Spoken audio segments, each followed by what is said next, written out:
Hey friends, sorry it's been a little bit. I meant to get the other interview out sooner, but then I ended up in Asia. I ended up bringing some cool stuff back though. Wild Turkey 12 and the Hakushu, and I also got Blanton's Gold, Ancient Age. It was a lot of fun, but I finally found time to go finish the editing for the Jason Fruits interview. Very excited to complete this one. It's another great one. Check it out, enjoy it. If you have any questions, post in the comments, and I'll see you at the flip side of it.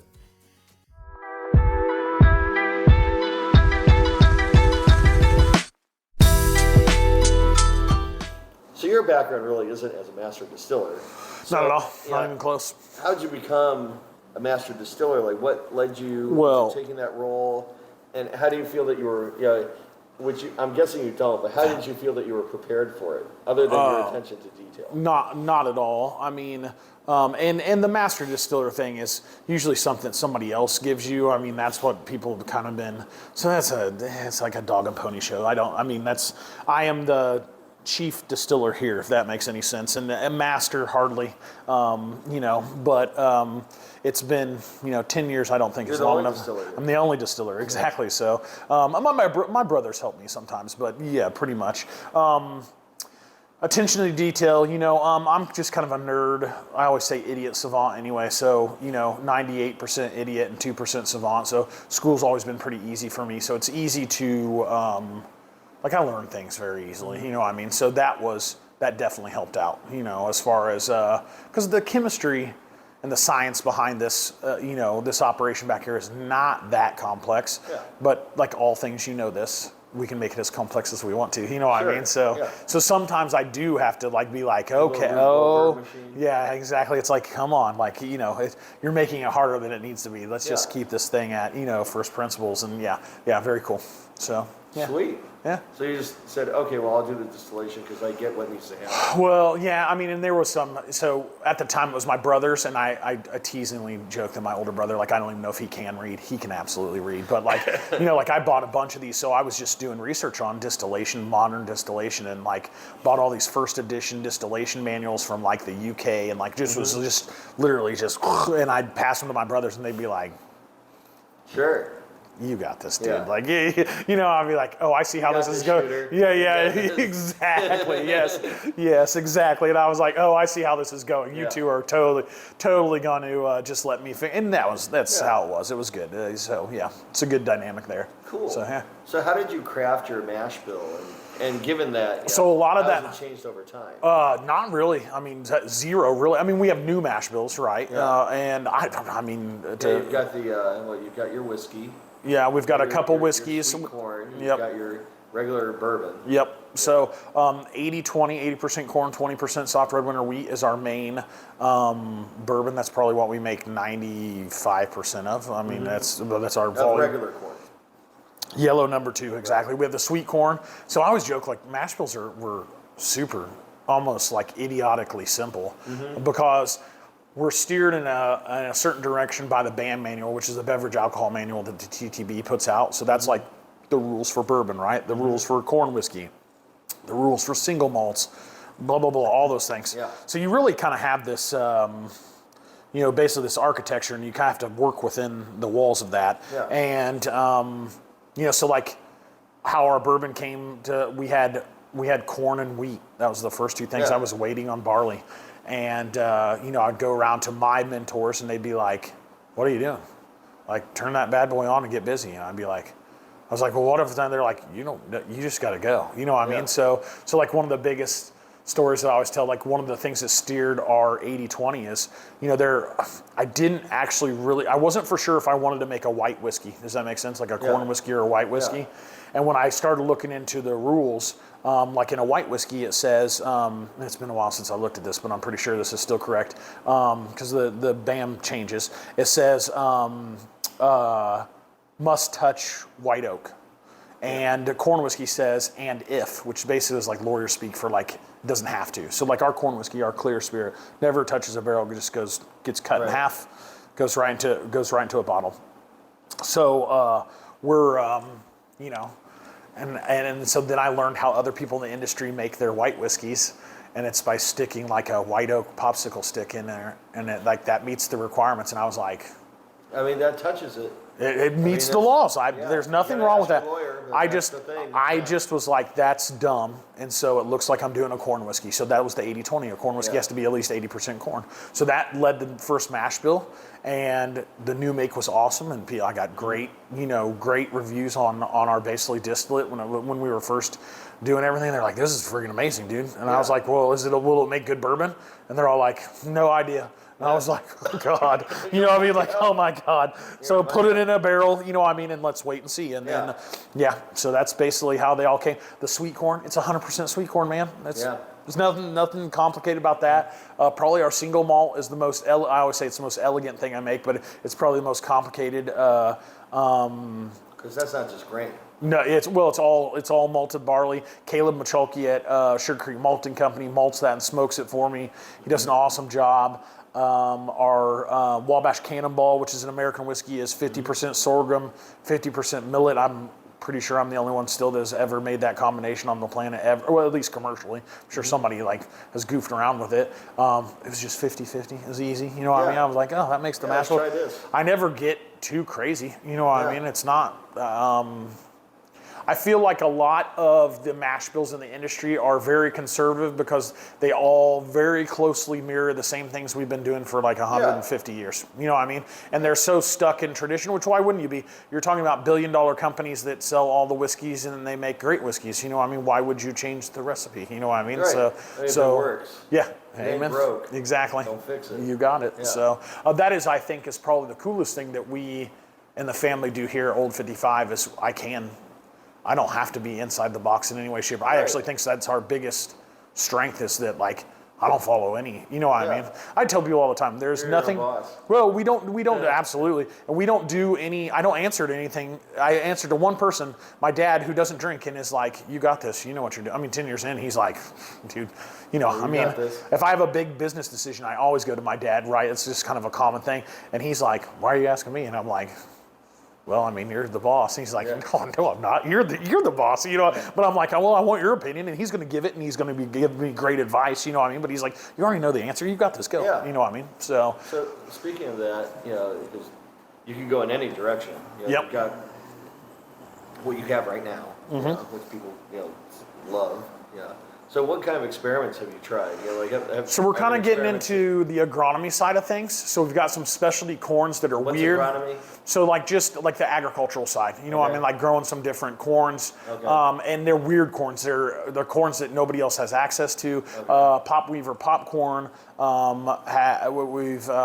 We've done some popcorn bourbon lately that cool. It's just, that's all going down. We're all trying it. It's kind of a neat little experiment. We've got some orange corn with a professor at Purdue that is that we're exclusively distilling that. It's the only thing like that on the planet. It's a high carotenoid corn, which is just different. And it's just, and the answer is I don't really know what's going to happen with it, but it's kind of like the sweet corn. It's super unique. That just sounds cool. Oh yeah, it is. So it's we're gonna do some. I mean, it's a neat story. Yeah. So this corn was basically genetically created. It's high in vitamin A. I might butcher this a little bit. I'm pretty sure I'm done. It's about 2.5 times the protein. So it was basically so it's good for you. Oh yeah. So this was made by this professor Torbor Rochefort, who's a super good dude. He's a Lilly endowed professor at Purdue. He basically wanted to take this to sub-Saharan Africa, and their corn is basically like it's just basically a caloric pasture. There's no vitamins or anything. He's like, and they're really low in vitamin A, and they always need protein. So he's like, hey, I made this for you. And they took it over there, and they were like, do the Americans eat it? And he's like, no. And they're like, we don't want it. So we're now, So we're trying to commercialize it over here, do some things with chicken feed. It's just a neat little, the whole family thing from top to bottom. So those are probably the things that we've been. I have a vodka. I told you we have that 8-month-old. I have a vodka coming out. I don't really want to make vodka. I'm not interested in it at all. Yeah. But we started with just doing the corn whiskey Yeah, instead yeah. of vodka. We did a little tiny bit of corn whiskey always to just kind of show off how good our distillate was going into barrels. And then I always laugh how popular that product is. Like my sister makes fun of me all the time. Like that is my least favorite thing I make. The vodka will take over after that, but as soon as I distill it. But and we're gonna do it's a blue corn, organic blue corn vodka. Cool. It'll be I cool. love blue corn bourbon. Oh yeah. Just, So yeah. Consistently has been Just one of those things that hits. Great, Yeah. experience. Yep. Yeah. So we are, that'll be out later this year. And then, it's just like the corn, I'm like, it's a waste of perfectly good bourbon. That's why it's my least favorite. Probably should be going into a barrel. Why? But we sell the bejesus out of it. I mean, people love it. We make a great product. It's awesome. So are you going to experiment with different wood types and such? No. So, or just stick with the barrels so this is my segue on that. Like we don't do finished products yet. I'm not saying we won't ever do like specialty wood stuff. I've got some white oak. This shiplap is a white oak from the family farm, so kind of cool. Literally neat. Is from. I didn't know you had oak too. Yeah. So there's a little bit of woods down there, and like my grandpa. Is this family metal? Yeah, no, not family metal. I think we just had Maddie's birthday party, so Ashley was hanging the decorations with all that. Cool. So no, the oak is white oak. I have a bunch more of it downstairs. So we have some stuff that we. I'm dry aging right now. I'm about halfway there, and I think I'm going to take to a cooper for him to like. So do you char it here too? No. So you take it to a cooperage. Cooperage does everything and brings it to us. We don't do any of that. Nobody really chars on site. Everything is done by the cooperage. Forester does. Yeah, they're full of it. No, ISC does all that for them. It's bullshit. They're just, I get asked that all the time, and I'm like. Independent Stave is doing that forever. No, that's not. It's all good. It's a show. You know what I mean? Like, and it's a great show. And I love Brown Foreman. Like, they're fantastic. But yeah, exactly. So yeah. Sweet. So we've never really gotten away from number 3 char barrels. I don't think we will. I'm always interested when people release weird toasted barrel. I'm like, that's because all Kelvin or ISC or whoever you're buying from, that's because that's all they had and you needed barrels. Yeah. Like, I don't mess around. Like, once again, I think I would say there's 3 things we do different than the big guys, and there's nothing wrong with this. We do transparency, so I'll tell you exactly what I'm doing top to bottom because we do it all. Quality, which is they do all those things too. Okay, it's just that's what I want to make the best things, and really number 3 is consistency. Yeah. And people will be like, well, wait, the big guys do consistency. I'm like, they do, but we also didn't have any stag last year, so that's not consistent. You know what I mean? And the reason for that is because once again, not to throw Sazerac or Buffalo Trace under the bus. They're enormous. You know what I mean? Like they're always concentrated on the entire market, not like me where I'm like, no, like, I always get these itinerant distillers. Well, you can pivot. Yeah. If you need to, you can. But it's really the thing is like I don't have to pivot. I control it. If corn's $8 and they can't make bourbon because it's too expensive, I don't really care if I pay $8 because who am I paying $8 for? Or paying my dad at the elevator, who's the trustee who owns the ground. You know what I mean? That like, like it's all is like this sick. Circle of money that just comes back to us. So it really doesn't, it's very interesting. That's, once again, competitive advantage of being vertically integrated is incredible. So, absolutely. Yep. Yeah, that's an unfair advantage. It is a super unfair. It's a good one. Super unfair advantage. You're not I agree. say no to it. No. Cool, No. So, I recall this was a while ago, because my first tour. Yeah. You were talking about how you only use the heart cut. Yep. Okay, and that's something we could get into explaining. But I think you've also mentioned that you use a little bit of the tails. Like if you knew how to do it right. We don't do any tails at all. So the tails, I don't remember. It was years ago. Yeah. And I might be. I'm okay with being wrong. Yeah, exactly. So heads, hearts, and tails. We take 100% heart cut. So heads, hearts, and tails. All of us get rid of the heads, right? Mm-hmm. I don't distill the tails. And here's a weird thing. Most distillers who run like a continuous still will have like, that will go into a high wines tank or whatever, and they'll recycle it through the next, in a continuous still. I have really large. Small batch is kind of how I explain it. I mean, we have an enormous pot, but I have to empty that pot to start the next one. That gives me consistency, but it's not the most efficient thing, right? So, because I have to empty that, refill it. We distill on grain. That's another thing we do. A lot of distilleries, especially in continuous, with continuous stills, just distill the beer. Does that make sense? Yeah. I pump all the grains over, distill it all. That's why we don't have flavor issues. You know what I mean? Like people are always like, oh, your flavor is so incredible. Well, yeah, I distill on every part is trying to get to that flavor thing. So heads, hearts, and tails. I don't even distill the tails. So as soon as I get to the tails cut, I turn it off because if I physically distill, I have to pay FET on it. So, so federal excise tax. I shouldn't just say that. So of that heart cut, I keep like this much. Okay. And so one of the cool things about being vertically integrated, and this is how I explain this, is no one else can afford to just sell that little piece. Yeah. The only reason I can, world's biggest spoiled butthead, right? Like I have vertically integrated, so I can afford to throw away stuff on either side because we find other ways to commoditize that and like do things with it. But really, it's just the ability that we are. Yeah. The grain is ours, right? So super cool. Yeah. Yeah. Yeah. Nice. And that's a clean. I think that's the single. If you ask me, they would be like, Jason, what is the single biggest? And this is an easy layman because I'll justify this and be like, what is the single biggest? Like if you could attribute your success to one thing, it's the cut of that alcohol is what we make because you can taste it in our booze and people immediately try it and they're like, well, this is just better. You know what I mean? Yeah. Even from like, women that haven't had bourbon or whiskey since college. You know what I mean? They're like, in a tasting in here, we'll do them all day today. And they'll be like, this is really good. I like this. I'm like, well, it's easier. It's more approachable because it's a more quality piece. But that's a very easy, 30,000 foot answer. All of the vertical integration and the process we use to get up to that is just as important. It's just, that's the single, well, that cut of alcohol is easy. So yeah. So that's really, So are you also going to look at, like what's next? Are you going to do anything with like finishes and things like that? Like that's kind of like the rage. It is the rage right now. Some are really good. Absolutely. No. Like everything down, like Christian, the boys down at Huber, like they're killing it, man. I support them 100%. Like I know people who, they're not into bourbon. Like they're like, I don't like bourbon. It's a perfect example. Like, hey, try this. Let me try this port finish, this Chardonnay finish, this like, syrup oh finish. my gosh, this is, I stay away from maple syrup finish. I still think that's freaky. Yeah. But anyway, like I found them to go, oh wow, suddenly, this is likes bourbon now. Mm-hmm. Because they had that finish. Exactly.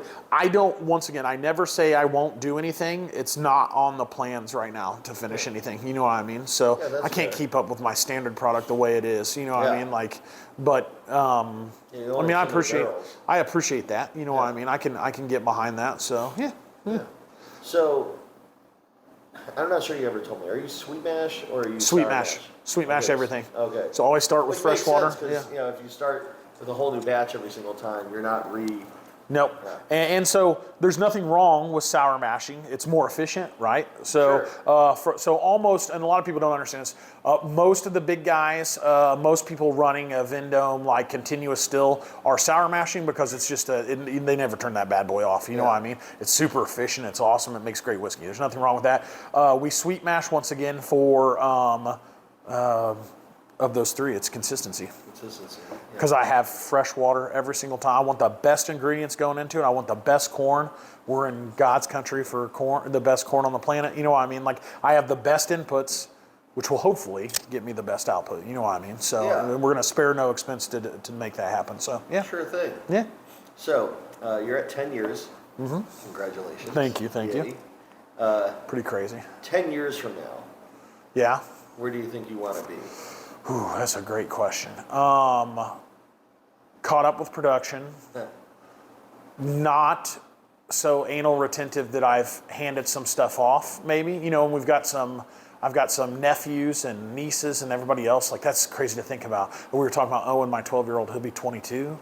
You know what I mean? So I always say, I always feel like this. So this is kind of a long-winded answer to this. So I always feel like my dad.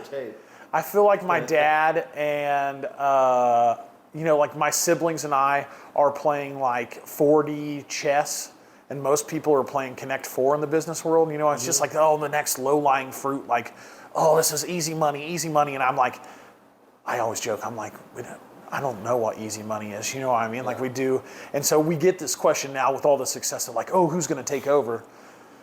And I'm like, I don't care. And they're like, what? I'm like, well, that's a loaded question. First of all, I absolutely care who takes over. This is my passion, it's my business. Yeah. But like, You know what my parents did, which is absolutely incredible, is they never once ever told me I had to stay in Newtown and work at the family business or do anything. They're like, go be doctors. You be anything you want to be. Yeah. And we support you 100%. And if my 12-year-old decides that he wants to come back and be the next master distiller, I mean, come on, that would be pretty cool. Or chief distiller. Yeah, chief distiller, right? Yeah, there we go.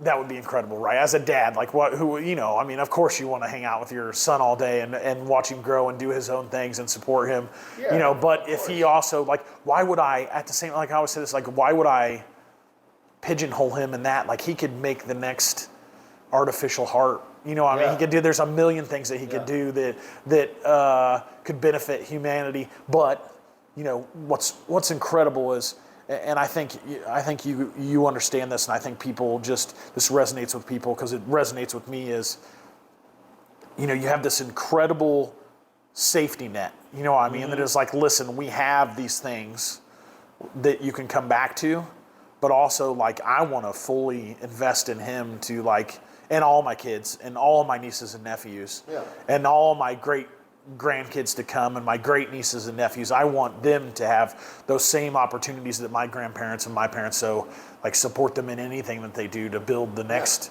crazy, neat, cool thing. First.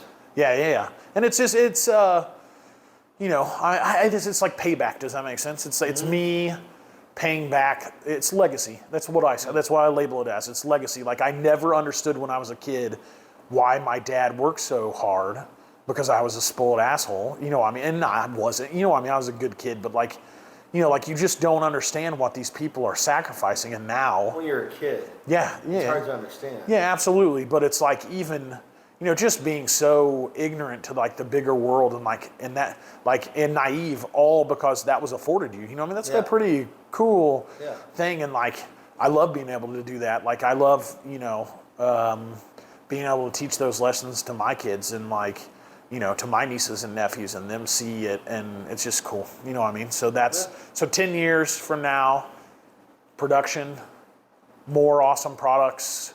I mean, I can't ever answer, because I think the thing that we do the best is exactly what you said. We can pivot. Mm-hmm. I can pivot. I can do it. You know what I mean? Yeah. Like, I can do anything. You know what I mean? Which I think is, I mean, I joke. We're literally in this spot right now. I just had a conversation with Dad earlier this week. I think it would have been yesterday, because I texted you. I was like, are we still on? Were you good to go? I was talking to Dad literally right after that conversation. And you were pinging me while I was at the oh, nice. Watching. Yeah. So I was talking to Dad, and I was like, he's like, it might not look like what we're doing today, but you guys are pretty smart. You'll pivot. You know what I mean? And I think that's the coolest, you know what I mean?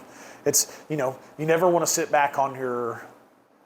I'm very much a progress, like, I get antsy, you know what I mean? Like, just, so it's like, yes, we have all these winners, and we need to keep up with that production, like, that's good. But I always feel like if you take, I'm the gas guy, right? I mean, if you're winning, not to beat a dead horse, but if you're ahead 17 points in the Big Ten championship, you don't almost lose at the end of it because you take your foot off the gas, you know what I mean? You just pour on, yeah, exactly. Yes, exactly. Well, so, Jason, hey, man, my friend, always good. Always man. A pleasure. Absolutely. This was fun. Yeah. Thanks, buddy. Thanks for making the drive. Woo. Always love having you. All right, that wraps up the Jason Fruits interview. He's such a fascinating guy, doing great work over there. I hope you enjoyed it. I'm looking forward to the next one. I'm thinking I'm going to do some cool videos like I was talking about before, about some of the bourbons and such that I brought back from Japan, and some of the history behind why Japan is a little bit different when it comes to bourbon, even though, of course, you can't make bourbon in Japan. But I will get into that. Till next time, enjoy, be well, be safe.